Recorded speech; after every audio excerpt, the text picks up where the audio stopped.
Hello everyone, welcome back to the Run Academy. तो last lecture के अंदर हमने क्लास 10th आईसीएसई फिजिक्स का जो चैप्टर नंबर 12 है उसके अंदर हमने emission of alpha beta gamma और उनकी एमिशन से उनके न्यूक्लियस पे क्या इफेक्ट पड़ता है उसको स्टडी कर लिया था। आज के लेक्चर के अंदर हम उनके जो यूजेस हैं और साथ में जो बैकग्राउंड रेडिएशन जिसको कहा जाता है उसको स्टडी करने वाले हैं। और हाँ, ऊपर जितने भी चैनल्स और पेजेस जो दिए गए हैं उनके जो लिंक्स हैं वो हमने डिस्क्रिप्शन बॉक्स में डाल दिए हैं। आज के लेक्चर के बाद आपका जो इस साल का सिलेबस है 10th क्लास का वो पूरा का पूरा आपका खत्म हो जाएगा theory point of view. And उसके मतलब आगे आने वाली एक दो वीडियो के अंदर जो इसकी एक्सरसाइज है उसको भी मैं डिस्कस कर दूंगा। तो बिना कोई टाइम वेस्ट किए चलिए शुरू करते हैं। देखिए बेटा, आज जो हमने सबसे बड़ा टॉपिक करना है उसका नाम है uses of radio activity means radio isotopes. देखिए मैं आपको पहले बता दूं बेटा, जिन पर्टिकुलर एटम्स के जो एटॉमिक नंबर है 82 से ज्यादा होता है ना, वो एक्चुअली रेडियो एक्टिव होते हैं नेचर के अंदर। और ऐसा इसलिए होते हैं क्योंकि उनके अंदर जो नंबर ऑफ न्यूट्रॉन्स हैं वो ज्यादा होते हैं as compared to number of protons. इसी वजह से बेटा इनको रेडियो आइसोटोप्स कहा जाता है। एक बात आप हमेशा याद रखना बेटा कि कोई भी पर्टिकुलर न्यूक्लियस है वो रेडियो एक्टिव सिर्फ इसलिए होती है क्योंकि उसमें नंबर ऑफ जो neutrons and number of protons के अंदर बेटा इम्बैलेंस होता है। तो अपने आप को बैलेंस में लाने के लिए उसमें से एमिशन होती है अल्फा बीटा गामा की, और तब तक होती है बेटा जब तक वो आपका बैलेंस नहीं हो जाता। तो चलिए बेटा, हमने बात करनी है यूजेस की। तो सबसे पहला बेटा इसके मैं आपको बता देता हूँ बेटा, इसके तीन तरह के यूजेस हमने स्टडी करने हैं, जिसमें बेटा हमारे पास पहला आता है मेडिकल यूज। तो चलिए पहले हम इसी को देख लेते हैं। देखिए बेटा, आप अच्छी तरह जानते हो कि कई सारे ऐसे डिजीजेस हैं जैसे कि ल्यूकीमिया, कैंसर, इन सबको रेडियोथेरेपी की हेल्प से क्योर किया जाता है। गामा रेडिएशन जो कोबाल्ट 60 से निकलता है उसका इस्तेमाल किया जाता है for the treatment of cancer. आप अच्छी तरह जानते हो बेटा कि रेडियोथेरेपी हम बेसिकली इसलिए भी इस्तेमाल करते हैं क्योंकि ये ह्यूमन स्किन के आस आर पर ना आराम से पेनिट्रेट कर जाता है। तो जिन पर्टिकुलर सेल के ऊपर हम अटैक करना चाहते हैं वहां पे हम कर पाते हैं। तो ये बेटा आपका सबसे पहला यूज है।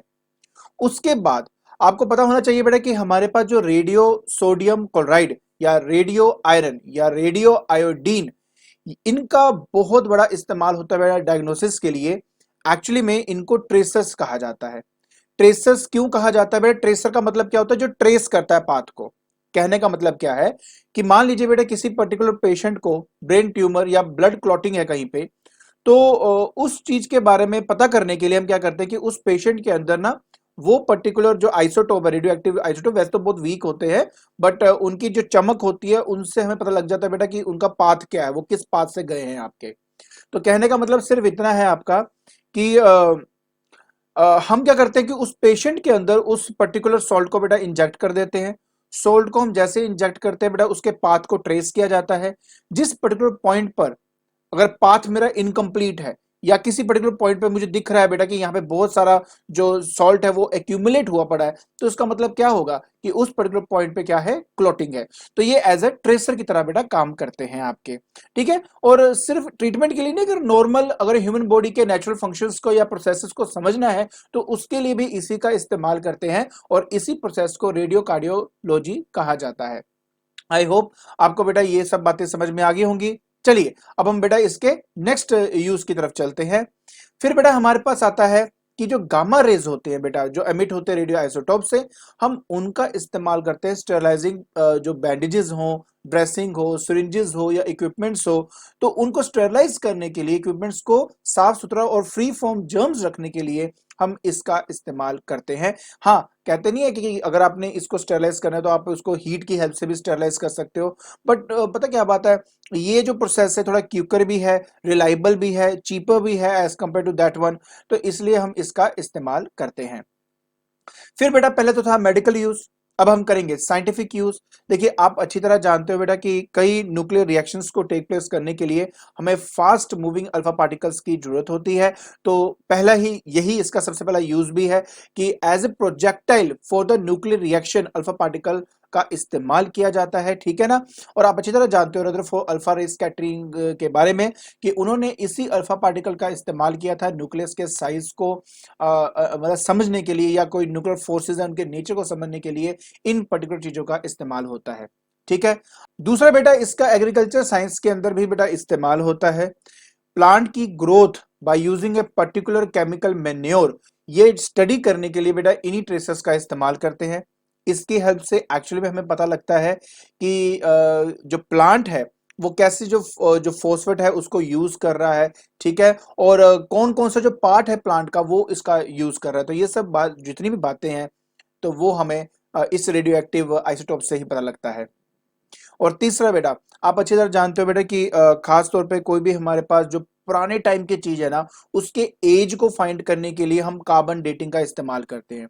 जैसे कोई प्लांट आपका डेड होता है तो उसमें से बेटा रेडिएशंस निकलती हैं जो कि कार्बन C14 की होती है रेडिएशन। एंड अब कितनी बची हुई हैं, सिर्फ उस चीज को एस्टिमेट करके हम जो पर्टिकुलर रॉक होता है या हमारे पास कोई भी प्लांट्स होते हैं, ठीक है, तो उनके मतलब उनकी एज को पता करने के लिए बेटा हम इसका इस्तेमाल करते हैं। आई होप बेटा आपको ये साइंटिफिक यूज है वो समझ में आ गया होगा। चलिए फिर बेटा हमारे पास आता है इंडस्ट्रियल यूज। देखिए आप जानते हो एटॉमिक एनर्जी रिएक्टर्स के अंदर हम जिस रेडियो एक्टिव आइसोटोप का इस्तेमाल करते हैं वो यूरेनियम 92-235 होता है और वो यूज होता है बेटा एज अ फ्यूल। इसी की हेल्प से बेटा हम लार्ज अमाउंट ऑफ एनर्जी को प्रोड्यूस करते हैं। सेकंड, जो हमारे इंजीनियर्स हैं बेटा ये बहुत ही मतलब स्मार्टली इस चीज का इस्तेमाल करते हैं। क्या होता है ना, जो बड़े बड़े मशीन्स होती है ना, जब वो आपस में रोटेट करती हैं तो उनके अंदर फ्रिक्शन प्रोड्यूस होती है। उस फ्रिक्शन की वजह से ना ये जो जितने भी पार्ट्स होते हैं मूविंग पार्ट्स वो आपके चार्ज अप हो जाते हैं। अब उनके चार्ज को भगाने के लिए क्या करते हैं कि ये ना एक जैसे रेडिएशंस का इस्तेमाल करते हैं। रेडिएशन क्या करते हैं कि हवा के जितने भी पार्टिकल्स होते हैं उनको आयनाइज कर देता है और वो जो आयनाइज्ड मतलब एयर होता है वो उन चार्जेस को उन पर्टिकुलर मटेरियल के ऊपर से ले जाता है। तो ये वहां पर बेटा इन चीज का इस्तेमाल होता है। नेक्स्ट, आप अच्छी तरह जानते हो बेटा कि हमारे पास कई लुमिनस साइंस होते हैं। आपको पता ना कि आपके पास जो घड़ी होती है, कभी आपने बोला रेडियम की घड़ी अगर अंधेरे में देखेंगे तो उसमें से लाइट आती है, तो बेटा उनके अंदर भी इन चीज का इस्तेमाल होता है। फिर उसके बाद बेटा नेक्स्ट हमारे पास आता है, हमें अच्छी तरह पता है कि जो बीटा रेडिएशन है वो आराम से बेटा पेनिट्रेट कर सकता है, मतलब less than gamma of course but more than alpha particle. तो किसी पर्टिकुलर पेपर की थिकनेस को जानने के लिए या किसी प्लास्टिक की थिकनेस को जानने के लिए, किसी मेटल शीट की थिकनेस को जानने के लिए इन पर्टिकुलर रेडिएशंस का बेटा इस्तेमाल किया जाता है। नेक्स्ट बेटा अब हमारे पास आता है सोर्सेज ऑफ हार्मफुल रेडिएशन। बेटा हमारे पास तीन बेसिक बेटा कह सकते हो सोर्सेज है बेटा हार्मफुल रेडिएशन के। चलिए एक एक करके उसको जल्दी से खत्म करते हैं। बेटा सबसे पहली बात तो यही है कि radio active fall out from the nuclear plants and other sources.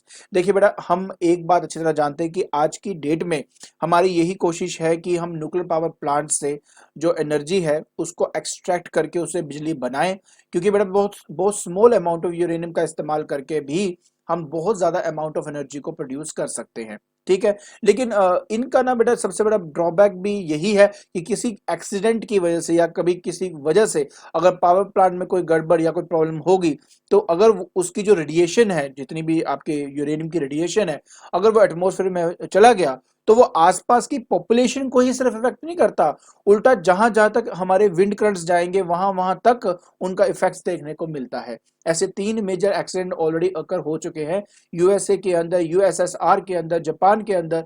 तो इसमें ऑब्वियस है बेटा कि जितने भी पर्सन थे उनके आसपास वाले या उसके विसिनिटी के अंदर, जो उसके दायरे के अंदर जो थे, वो बहुत बड़ी उनको इंजरी हुई थी। ऑलराइट, फिर नेक्स्ट बेटा हमारे पास आता है न्यूक्लियर वेस्ट। अब पता क्या होता है, हम ऑब्वियस है बेटा ये जो फ्यूल रोड्स है इनका इस्तेमाल करते हैं, ठीक है, न्यूक्लियर पावर प्लांट के अंदर। अब जब उनकी थोड़ी एक्टिविटी डिक्रीज हो जाती है ना तो उनको रिप्लेस कर दिया जाता है। अब बात यह है कि चाहे उनकी एक्टिविटी डिक्रीज हुई है, चाहे वो एज ए न्यूक्लियर वेस्ट है, फिर भी उनके अंदर रेडियो एक्टिविटी होती है, अब भी वो बहुत हार्मफुल है, मतलब रेडिएशन जो है वो प्रोड्यूस कर सकते हैं और अब भी वो पानी और सॉइल को कंटेमिनेट कर सकते हैं, लिविंग या ह्यूमन ऑर्गेनिज्म को अफेक्ट कर सकते हैं, इसलिए उनको बड़े ध्यान से डिस्पोज करना पड़ता है। वही बात आ गई, ये तो दो हो गए जो हमें आम पता है। इसके अलावा बेटा कॉस्मिक रेडिएशन, एक्सरेज। अब पता क्या बात है, सन से ना रेडिएशंस हमारे अर्थ की तरफ आती हैं, लेकिन आपको पता है हमारे अर्थ की अपनी एक मैग्नेटिक फील्ड है। उस मैग्नेटिक फील्ड की वजह से मैंने आपको पढ़ाया था मैग्नेटिक फील्ड के अंदर अगर रेडिएशन एंटर करती है तो अपने पास से डेविएट कर जाती है। तो काफी जो है बेटा आपके हार्मफुल रेडिएशन वो आपकी डेविएट हो जाती है। लेकिन उसके बावजूद भी जो अनचार्ज पार्टिकल्स है जैसे एक्सरे हो गया, हमारे पास गामा रे हो गया, ये तो अनचार्ज रेडिएशंस है, ये हमारे एटमॉस्फेयर में एंटर कर जाती है। अगर ज्यादा आप इसके एक्सपोजर में आएंगे तो ऑब्वियस है ये आपके जो कोई भी ह्यूमन बीइंग होगा बेटा उसको अफेक्ट कर सकता है। ओजोन लेयर काफी हद तक हमें प्रोटेक्ट करते हैं बेटा इन काफी रेडिएशन से। तो ऐसी जो रेडिएशन है बेटा कहां से आ रही है, ये हमारी कॉस्मिक रेडिएशन इनको कहते हैं, ये हमारे सन से हमारी तरफ आ रही है। आई होप आपको ये बेटा ये सोर्सेस तीनों समझ में आ गए होंगे। चलिए आगे हम बात करते हैं बेटा हार्मफुल इफेक्ट्स क्या है इन रेडिएशंस की। बेटा आप अच्छी तरह जानते हो, ये जो आज मैं आपको पढ़ा रहा हूं ये ऑलरेडी वो चीजें जो आप ऑलरेडी पढ़ चुके हो, बस मुझे था कि मैं एक बार आपके लिए गो थ्रू कर दूं ताकि आपको बार बार उसको रीड ना करना पड़े। तो देखिए बेटा सबसे पहली बात, इसका बायोलॉजिकल इफेक्ट है बेटा बहुत देखो, एक तो होता है बेटा शॉर्ट टर्म रिकवरेबल इफेक्ट्स, एक लाइक जैसे डायरा हो गया, सॉर थ्रोट हो गया, लॉस ऑफ हेयर हो गया, ठीक है, नोजिया हो गया। एक होता है लॉन्ग टर्म इरिकवरेबल इफेक्ट्स होते हैं बेटा जैसे ल्यूकेमिया या कैंसर या फिर जेनेटिक इफेक्ट्स। इनमें से जो शॉर्ट एंड लॉन्ग टर्म है ना बेटा, ये किसी इंसान को तब होता है जब वो किसी रेडिएशन के मतलब कांटेक्ट में आ जाता है, तब जाके ये इफेक्ट टेक प्लेस करता है। जो जेनेटिक इफेक्ट होता है ना बेटा वो एक्चुअली जीन्स में किसी पर्सन के इफेक्ट होता है, और वो जैसे मान लो किसी की फैमिली में और कोई मतलब मान लीजिए जेनेटिक मतलब जो किसी भी रेडिएशन के वो इफेक्ट में आया, एंड उसके बाद जो उसके नेक्स्ट जो ऑफस्प्रिंग हुआ उसके अंदर बेटा ये जो जेनेटिकली उसके अंदर मतलब जितने भी उसके जीन्स थे वो उनके अंदर जो है ना वो चेंजेस आ जाते हैं बेटा, उनके जीन्स के अंदर चेंजेस आ जाते हैं और बेसिकली म्यूटेशन टेक प्लेस कर जाती है, और इसी को ही बेटा जेनेटिक इफेक्ट्स कहा जाता है। फिर नेक्स्ट बेटा हमारे पास आता है कि exposure of pregnant women to X rays. देखिए सिंपल सी बात है बेटा कि अगर प्रेग्नेंट वुमेन ज्यादा देर तक एक्सरे के एक्सपोजर में आते हैं तो इवन उसके जो वूम में चाइल्ड होता है बेटा उसको बहुत बड़ा इफेक्ट होता है। उसके अंदर कैंसर का जो रिस्क है वो 40% बढ़ जाता है। ट्यूमर या नर्वस सिस्टम का जो रिस्क है बेटा वो आपका 50% बन जाता है। ल्यूकीमिया होने का जो खतरा है वो 70% हो जाता है। और अगर किसी पर्सन का अपर जो पोर्शन है आपका ज्यादा देर तक एक्सरे के मतलब कांटेक्ट में रहे तो उसके जो थायराइड ग्लैंड्स है बेटा वो भी अफेक्ट कर जाते हैं, वो डैमेज हो जाते हैं। और इवन जिसकी वजह से बेटा, जिसकी वजह से भी कहूँ या कई और रीजंस है जिनकी वजह से क्या हो जाता है बेटा, कैंसर भी हो जाता है। अब हमने बेटा स्टडी करना है सेफ्टी प्रिकॉशंस के बारे में while using the nuclear energy. देखो बेटा सबसे पहली बात तो ये है कि आप अच्छी तरह जानते हो कि न्यूक्लियर पावर प्लांट के अंदर हम यूरेनियम का इस्तेमाल करते हैं ताकि हम उससे ट्रेमेंडस अमाउंट ऑफ एनर्जी को जनरेट कर सके। ठीक है, आप इसके बारे में अच्छी तरह जानते हो। लेकिन जिस टाइम ये सब हो रहा होता है तो कुछ बातों का बेटा ध्यान रखना बहुत इंपॉर्टेंट है। पहली बात तो यार जो पर्सन वहां पे काम कर रहे हैं ना वो ज्यादा आपके न्यूक्लियर रेडिएशन के एक्सपोजर में ना आए। ठीक है, और मान लो कोई भी एक्सीडेंट अगर किसी वजह से होता है तो जो रेडिएशन है वो कम से कम स्प्रेड हो, इस बात के मेजर्स लेने चाहिए। दूसरी बात बेटा ये है कि जो न्यूक्लियर पावर प्लांट है ना वो प्रॉपरली मतलब शील्ड होना चाहिए लेड या स्टील वॉल से, ताकि जितनी भी बाई चांस एक्सीडेंट की वजह से जो रेडिएशन बाहर निकलेगी वो उसको ब्लॉक कर ले और एनवायरनमेंट के अंदर वो रेडिएशन ना जाए। तो इसके लिए इसका इस्तेमाल करना बहुत इंपॉर्टेंट है बेटा। लेड ना एक ऐसा सब्सटेंस है जो गामा रेडिएशन मतलब काफी थिक जो लेड होता है ना वो गामा रेडिएशन के पेनिट्रेशन को भी रोक लेता है, इसलिए लेड का इस्तेमाल किया जाता है बेटा इसके अंदर। ठीक है, इसके अलावा जितने भी जो भी बिल्डिंग है बेटा वो बहुत स्ट्रॉन्ग कंक्रीट स्ट्रक्चर होना चाहिए कि किसी वजह से अर्थक्वेक या फायर या एक्सप्लोजन कुछ भी होता है तो वो उसको संभाल सके, तो ये होना बहुत इंपॉर्टेंट है। और चौथा बेटा एक जो कूलिंग सिस्टम होता है ना, यूरेनियम बहुत गर्म होता है, एक्सोथर्मिक रिएक्शंस होती है तो उसको कूल करने के लिए कूलिंग सिस्टम होता है, तो उसका एक बैकअप होना बहुत इंपॉर्टेंट है। अगर मान लो किसी वजह से अगर एक आपका कूलिंग सिस्टम खराब होता है तो दूसरा जो है वो उसको रिप्लेस करे और मतलब जो जो प्रिवेंटिंग जो मेजर्स लेता है वो ले सके। ठीक है, सो नेक्स्ट है बेटा आपका the safety measures while handling the radio active material. देखिए सिंपल सी बात है, सबसे पहली बात, और ये ना आर्टिकल बहुत इंपॉर्टेंट है इसलिए ध्यान से समझना कि पहली बात तो आप जो स्पेशल लेड लाइंड एप्रन्स होते हैं और जो लेड ग्लव्स होते हैं उनका इस्तेमाल करना है जब आप इस रेडियो एक्टिव सब्सटेंस जो मटेरियल है इनको हैंडल कर रहे हो।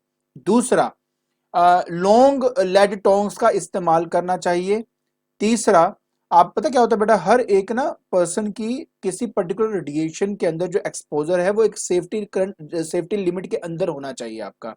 अगर उससे ज्यादा होगा तो ऑफ कोर्स वो उस पर्सन को अफेक्ट करेगा, इसलिए जो स्पेशल फिल्म बैजेस होते हैं ना उनका इस्तेमाल करना चाहिए, बिकॉज उनके टेस्ट से पता लग जाता है कि जो पर्सन है वो कितनी देर के लिए रेडिएशन के एक्सपोजर में आया है, तो एक्चुअली उसका इस्तेमाल करना चाहिए। फिर हमारे पास आता है बेटा कि अगर किसी भी रेडियो एक्टिव सब्सटेंस जो है ना, अगर आप इसको किसी कंटेनर में डालना चाहते हो तो एक लेड कंटेनर के अंदर होना चाहिए, वो थिक होना चाहिए और उसमें नैरो ओपनिंग होनी चाहिए ताकि हर जगह पे उसकी डायरेक्शन में, हर डायरेक्शन के अंदर रेडिएशन ना फैलती रहे। तो इसलिए ये आपका चौथा इसका बेटा क्या हो गया, प्रिकॉशन हो गया। तीसरा पॉइंट है बेटा कि safety measure in safe disposal of nuclear waste. जैसे मैंने वो कहा कि न्यूक्लियर वेस्ट भी रेडियो एक्टिव होता है नेचर के अंदर, उसमें से भी लगातार रेडिएशंस आपकी निकलती रहती हैं। इसलिए इसका तरीका तो यही है कि एक जो थिक कास्ट होते हैं ना बेटा आपके, उसके अंदर आप उसको डालकर बहुत नीचे ना स्टोरेज बनाकर वहां पर इसको रखना चाहिए ताकि इसकी जो रेडिएशन है वो बाहर तक ना आए। और हाँ, ये जो स्टोरेज आप बनाओगे, इसको जो आप स्टोर करोगे, वो ऑब्वियस है पॉपुलेटेड एरिया से बहुत दूर होना चाहिए। ठीक है, तो बेटा ये था आपका यूजेज, सेफ्टी मेजर्स या हार्मफुल इफेक्ट्स। ठीक है, तो अब हम बेटा पढ़ेंगे अपना लास्ट टॉपिक जिसका नाम है बैकग्राउंड रेडिएशन। अब देखिए बेटा क्या होता है कि हमें लगता है हमारे जो आसपास है ना कहीं पे भी रेडिएशन नहीं है, बट ऐसा नहीं होता है। The background radiation are the radio active radiations to which all are exposed even in the absence of an actual radioactive source। ठीक है, कैसे? देखिए दो तरह के बेटा सोर्सेज है, इंटरनल सोर्स है और एक्सटर्नल सोर्स है। इंटरनल मतलब क्या, हमारी बॉडी के अंदर भी रेडियो एक्टिव सब्सटेंस होता है, जैसे पोटेशियम के 40 या कार्बन C14 होता है। ठीक है ना, तो ये चीजें ऑलरेडी हमारी बॉडी के अंदर प्रेजेंट है, तो हम उससे बच नहीं सकते। इसके अलावा एक्सटर्नल सोर्सेज तो मैं आपको ऑलरेडी बता दिए थे, राइट, जैसे कॉस्मिक रेज के बारे में बताया था, या natural occurring radio active elements है जैसे रेडोन 222 है या सोलर रेडिएशंस है, तो इनसे हम कभी भी बच नहीं सकते। ठीक है ना, हाँ ये है कि ये इतने हार्मफुल नहीं होते कि हमें वो इफेक्ट डाल सके। आई होप आपको ये जो यूजेस हैं, ये जो बैकग्राउंड रेडिएशन है, ये सब समझ में आ गया होगा। ठीक है, तो आज के लेक्चर के अंदर हमने स्टडी किया the uses of radio active isotopes और साथ साथ उसके हार्मफुल इफेक्ट्स, उनके सोर्सेज। एट द एंड हमने स्टडी किया बेटा बैकग्राउंड रेडिएशन। अगर आपको मेरी वीडियो पसंद आ रही है तो please like it, share it and subscribe it. आज के लिए बस इतना ही। Thank you so much.